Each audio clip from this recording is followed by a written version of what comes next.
Seringkali pasti Anda mendengar bahwa untuk membangun atau membuat sebuah bisnis, usaha, atau dagang, atau jasa, atau apapun itu nggak perlu modal. Ya, dalam hal ini uang. Ternyata semua hal itu adalah bohong. Kenapa? Karena untuk membangun sebuah bisnis, usaha, dagang, jasa, dan sebagainya itu butuh sekali modal, ya kan? Untuk rukonya, untuk izinnya, untuk karyawannya, untuk alat-alatnya, untuk marketingnya, dan sebagainya.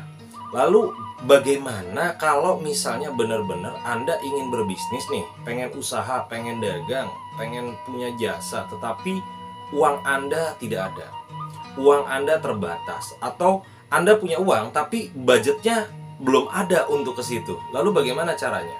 Caranya ada dua hal yang bisa Anda praktekkan, dan ini merupakan cara orang-orang gila. Ketika Anda berani gila melakukan dua cara ini, maka ada kemungkinan besar Anda memiliki bisnis, usaha dagang, profesi atau apapun, atau jasa atau apapun dengan sangat luar biasa, dan itu menjadi milik Anda. Oke, yang pertama apa?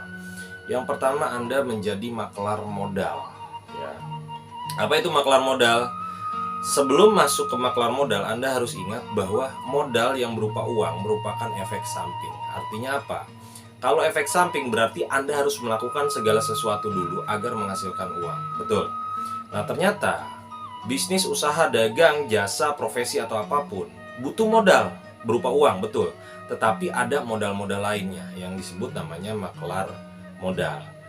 Maksudnya apa? Ketika Anda tidak punya uang, uang Anda terbatas, tidak ada budget, maka Anda cari orang-orang yang punya uang, ya, atau istilah kerennya OPM, other people money. Waduh, seperti itu. Ya. Kalau Anda tidak punya rukonya, Anda tidak punya tempatnya, Anda ajak kerjasama orang-orang yang punya tempat, orang-orang yang punya ruko.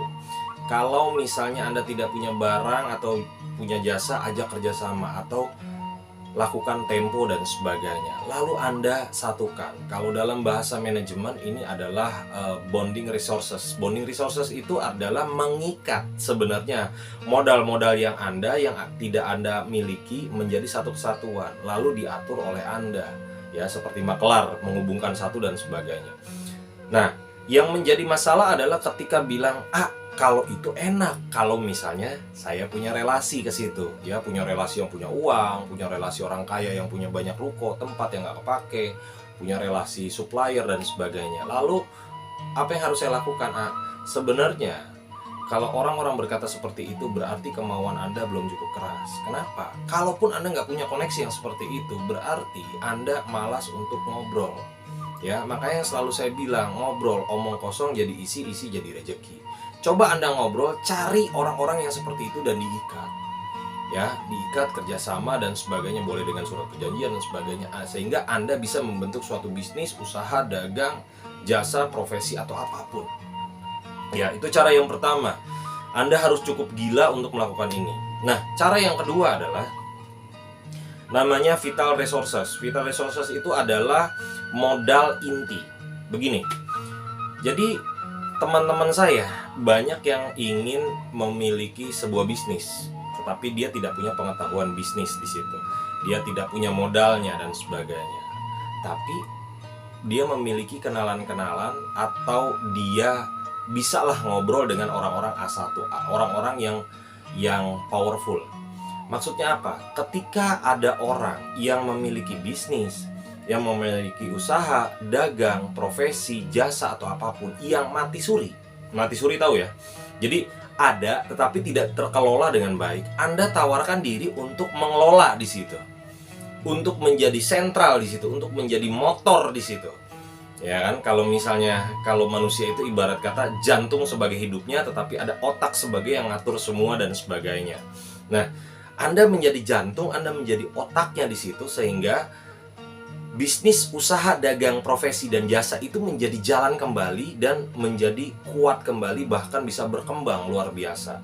Dengan syarat, yaitu pembuktian skill Anda, kemampuan Anda, cara kerja Anda. Ketika itu berhasil, Anda membuat namanya shareholder. Shareholder itu adalah membagi kepemilikan. Ya, pemilik utamanya misalkan si Anu misalnya gitu. Saya akan bantu nih bisnis Bapak, usaha, dagang, jasa, profesi. Saya akan bantu semaksimal mungkin dan bisa meledak dan sebagainya, keren banget. Tapi dengan syarat saya minta nama saya ada di bisnis itu sebanyak 20% misalnya, atau 40%, Anda atur-atur aja, atau 50% bahkan dan sebagainya. Jadi Anda sebagai yang punya bisnis, ya duduk tenang, ngamatin, sharing aja, yang ngelola saya, misalkan seperti itu. Nah, ketika itu terjadi, Anda sudah punya bisnis, usaha, dagang, profesi, dan jasa.